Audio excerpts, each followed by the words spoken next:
19শে ফেব্রুয়ারি থেকে শুরু হচ্ছে চ্যাম্পিয়ন্স ট্রফির মর্যাদার আসর।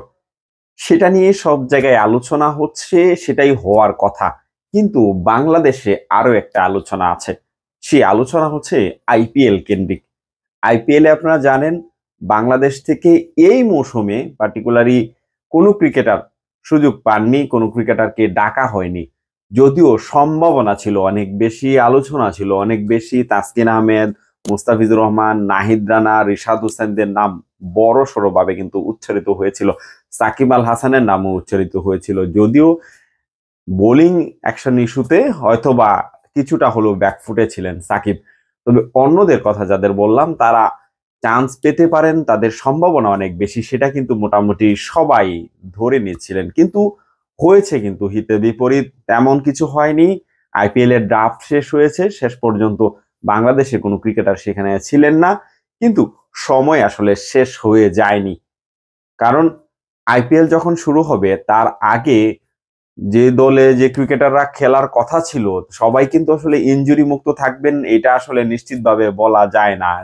যা হওয়ার তাই হয়েছে। বিভিন্ন দলের বিভিন্ন ক্রিকেটাররা কিন্তু ইনজুরিতে পড়েছেন। আপনারা যদি বুমরার কথা বলেন, বুমরা চ্যাম্পিয়ন্স ট্রফি খেলতে পারছেন না, এমন বড় একজন ক্রিকেটার, একজন বড় পেসার, তিনি চ্যাম্পিয়ন্স ট্রফিটা দেশের হয়ে মিস করছেন।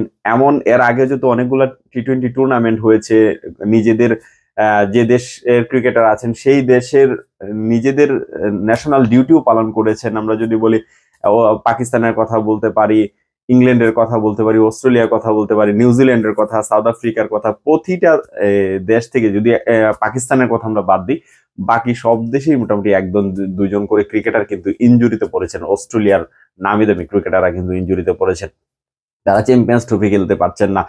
তো সেই জায়গায় আসলে আইপিএল এ ফ্রাঞ্চাইজিগুলা যাদেরকে কিনে রেখেছে আইপিএল এ খেলার জন্য, তারা যদি এর মধ্যে ইনজুরি মুক্ত না হন, তাহলে তাদের ব্যাকআপটা কে হবেন?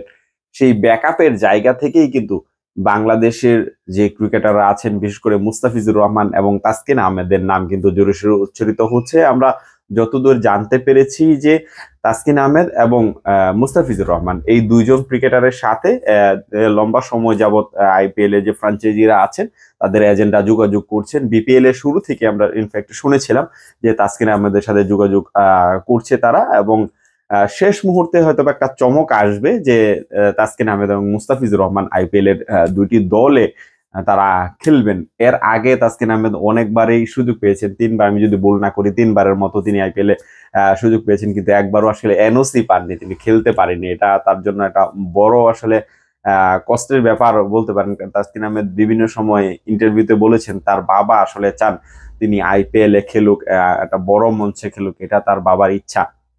কিন্তু দেশ থেকে এনওসি না পাওয়ার কারণে কিন্তু তাসকিন আহমেদ যেতে পারেননি। অন্যদিকে মুস্তাফিজুর রহমান কিন্তু বেশ কয়েকটা টুর্নামেন্টে আসলে খেলার সুযোগ হয়েছে। সেই মুস্তাফিজ অনেক অভিজ্ঞ আইপিএল এ, তাকে নিয়েও আগ্রহ আছে। আমরা এখন পর্যন্ত বিভিন্ন গণমাধ্যমের সূত্রে যেটা জানতে পেরেছি যে মুস্তাফিজুর রহমানের সাথে একরকম একটা চুক্তি হয়েছে, যে চুক্তিটা হয়তোবা কিছুদিনের মধ্যেই সামনে আসবে। আর তাসকিন আহমেদের ব্যাপারটাও সামনে আছে। তাসকিনকেও দলে বেরানোর জন্য অনেক দুইটা ফ্র্যাঞ্চাইজি আগ্রহ প্রকাশ করেছে। হবেই না কেন? আপনি যদি দেখেন তাসকিন আহমেদের যে পারফরমেন্স, হয়তোবা একটা কথা থাকে যে বিপিএল এ পারফরমেন্স বা জাতীয় দলের পারফরমেন্সের বিবেচনায় না, বাংলাদেশ বলে অনেক সময় ক্রিকেটাররা আসলে আইপিএল এ চান্স পাননি, মানে দেশটা বাংলাদেশ বলে। এই কথাটা সাকিব আল হাসান বলেছেন। অনেক সময় অনেকে কিন্তু আসলে বলতে শোনা যায় যে বাংলাদেশ বলেই অনেক ক্রিকেটার আসলে চান্স সেখানে পান না। কিন্তু আমরা নেপাল বলতে পারি, আফগানিস্তান বলতে পারি, সেই জায়গার অনেক ক্রিকেটাররা বা আয়ারল্যান্ডের ক্রিকেটাররাও কিন্তু আইপিএল এ সুযোগ পান, সেখানে খেলতে পারেন। কিন্তু বাংলাদেশের নামটা বাংলাদেশ বলে অনেক ক্রিকেটার আসলে সেইভাবে হয়তোবা সুযোগ পান না। লিটন কুমার দাস আমরা বলতে পারি, কলকাতার হয়ে তিনি কলকাতা কিনে নিয়েছিল। যে সময়টাতে প্রাইম টাইম ছিল, লিটন দাস দুর্দান্ত ফর্মে ছিলেন। লিটন দাস কিন্তু একটা ম্যাচও পাননি। এই আক্ষেপটা নিশ্চয়ই আসলে সবার থাকার কথা। এই জায়গাটাতে হয়তোবা বাংলাদেশ কিছুটা পিছিয়ে থাকে ক্রিকেটাররা। আপনারা যদি দেখেন তাসকিন আহমেদের সাম্প্রতিক যে পারফরমেন্স, লম্বা সময় ধরে তিনি যে ইন্টারন্যাশনাল সার্কিটে এবং ঘরোয়া ক্রিকেটে এবং বিপিএল এ তিনি যেভাবে পারফরমেন্সটা করেছেন, আপনারা নিশ্চয়ই জানেন 25টা উইকেট তিনি নিয়েছেন, যেটা বিপিএল ইতিহাসে সর্বোচ্চ। এর চেয়ে বেশি উইকেট এর আগে কখনো কেউ নিতে পারেননি।